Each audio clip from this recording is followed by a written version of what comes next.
Nós devemos celebrar e comemorar, Doricélio, a reforma protestante? Certamente que sim, pastor Lécio. O acesso à Bíblia tornou-se algo extraordinário após a reforma, principalmente através de Martim Lutero. Então é muito importante nós estudarmos a reforma sim. Então, ser evangélico, Doricélio, é a mesma coisa do que ser protestante? Inicialmente, não. Eu me lembro que uma vez visitei a Candelária, a Igreja da Candelária, no Rio de Janeiro, e vi uma placa lá na parede da igreja, uma das paredes internas da igreja, uma placa. Segundo eu tomei conhecimento, esta placa foi colocada ali quando da visita de um Papa ao Brasil, o Papa ter passado pela Candelária, e essa placa foi colocada ali. É uma placa grande de metal, e eu pude ler algo que estava escrito, concedendo 100 dias de perdão por quem passasse por aquele lugar ali, em função da visita papal àquela igreja. Então veja aí o desdobramento, né? Os resquícios aí da indulgência, cruzando aí os Uhum. séculos, cruzando aí o tempo e chegando ao que hoje nós temos até hoje, que é toda essa questão do dinheiro e a fé, do dinheiro e a religião, e o modo de sustentar a religião através dos fiéis, nesse sentido aí de uma contrapartida, um benefício espiritual. Em Salvador, eu visitei várias igrejas que tem até hoje lá, na verdade, túmulos dentro da igreja, porque os Uhum. padres vendiam essa possibilidade e as pessoas acreditavam que, uma vez enterrando os seus mortos dentro da igreja, então estava assegurando a presença deles com Deus no céu, e vários túmulos dentro das igrejas, e a contrapartida de dinheiro, e de muito dinheiro. Na sua opinião, a gente sabe que hoje nós temos aí o Estado do Vaticano com regras específicas, com status realmente de Estado, mas você acha que as indulgências e todos esses artifícios de arrecadação de dinheiro em troca de benefício espiritual é responsável pela riqueza da Igreja Católica? Um pouco sim, um pouco sim. Porque a Igreja Católica transformou-se num estado onde o que existe lá é a tentativa de você angariar recursos espalhados pelo mundo inteiro. Se diz que muitas áreas do Rio de Janeiro, do centro do Rio, pertencem à Igreja Católica, né? A ordens dela, a instituições católicas que alugam ali diversas áreas ali perto da Praça Mauá. Ali a incidência de muitos prédios daqueles são finalmente católicos. E é uma coisa interessante, só para a gente estar listando aqui. No século XIX, começaram a vir para o Brasil pessoas que não eram católicas. Os cemitérios do Brasil todinho eram católicos, né? O livro de tombos que você lavrava o nascimento e a morte das pessoas, esses livros, chamado livro de tombos, estavam dentro de templos católicos. E só podia ser sepultado nos cemitérios quem fosse católico. Por isso que você vai no Rio de Janeiro, ali perto da Central do Brasil, há muito tempo que eu não vou, mas deve ter lá ainda, cemitério dos ingleses. Aí você fala, cemitério dos ingleses, quer dizer que os ingleses eles não queriam ser enterrados junto com o povo? Nada disso. É porque, como eles não eram católicos, os que morriam não podiam ser enterrados nos cemitérios católicos. Então foi construído o cemitério dos ingleses.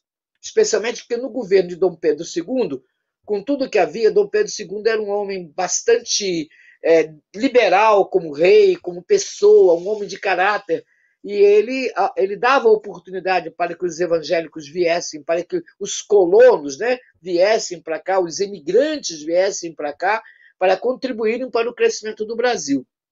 Mas a igreja, ela sempre, sempre, sempre, ela procurou ter formas de estar junto com o Estado, de estar junto com o poder, para poder se manter. Entendeu? muitos templos católicos, muitas entidades e prédios católicos até no Brasil foram construídos ou reformados com recursos do governo, dos governos, ou estadual, ou municipal, ou federal. Isso aconteceu no Brasil. Ainda esse vício, né, até hoje, esse vício de estar agregada ao Estado para tirar vantagem dessa agregação. Primeiro que no campo das ideias, no campo da teologia, nós temos verdades que são princípios, valores que nós não podemos refutá-los, não podemos sair deles, porque senão nós perdemos a possibilidade de sermos parte daquele grupo. Mas no tempo da nossa vida social, nós não podemos agora aqui estabelecer eu sou o dono da verdade, você não é verdadeiro. Se você não é verdadeiro, você é mentiroso, é meu inimigo. E as coisas não deveriam, pelo menos teoricamente, não serem assim. Nós devíamos ver uma sociedade onde as pessoas pudessem expor livremente as suas ideias, e se é democracia, o governo da maioria. O governo da maioria não é para dizer agora eu imponho a minha verdade, porque tem também a minoria que está ali tomando conta da maioria e podendo expor. É um processo que hoje está ficando muito difícil, porque as pessoas estão se atrapalhando, se atropelando, e uma invade na área da outra, e é uma época de confusão. Nós estamos, para mim, não é somente no Brasil, mas em muitas partes do mundo, nós estamos vivendo numa época de confusão, principalmente na sociedade ocidental, na sociedade, na civilização cristã ocidental, onde nós temos aí os globalistas que pretendem destruir essa civilização, essa sociedade fundamentada no judaísmo cristão, no judaísmo e no cristianismo. Então a gente hoje está vivendo uma época muito difícil, Alessio, muito difícil. Me parece que Lutero estava indignado, não só Lutero, mas os seus companheiros reformadores, e cada um no seu país, estavam indignados, revoltados contra esse monopólio e esse poder imposto e essa vontade imposta e essa ausência de diálogo, essa ausência do contraditório, essa negação de ouvir o outro lado.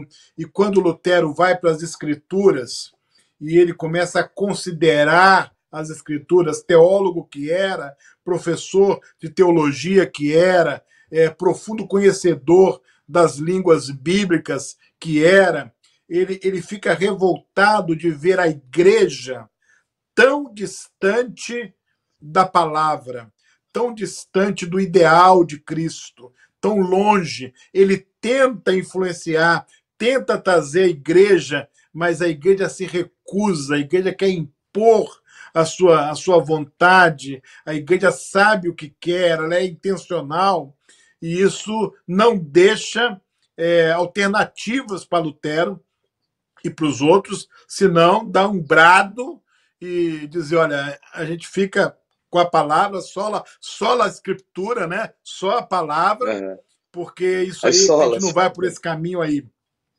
Essa minha leitura, eu que não sou historiador, essa minha leitura, você acha que ela está correta? Como é que você critica, avalia e acrescenta, Doricelli?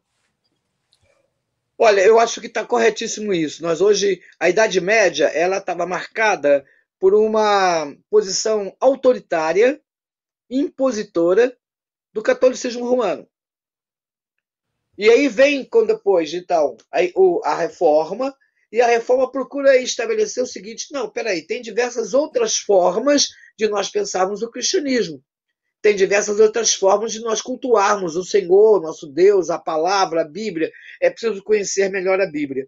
E aí nós vamos ver que a gente vai estar sempre vendo que a história, depois da Idade Média para cá, experimente a história nossa, do Ocidente, ela é uma história que mostra esses conflitos frequentes entre a forma cristã católica, a forma cristã evangélica, hoje as denominações neopentecostais e outras que vão aparecendo, outros grupos, né, a presença de outras religiões, como o próprio a igreja muçulmana, os muçulmanos. Então a gente vê que hoje nós tivemos um tempo muito complicado, E você, quando vê e olha a imprensa, você vê que a imprensa ela bem traduz esse momento que a gente está vivendo.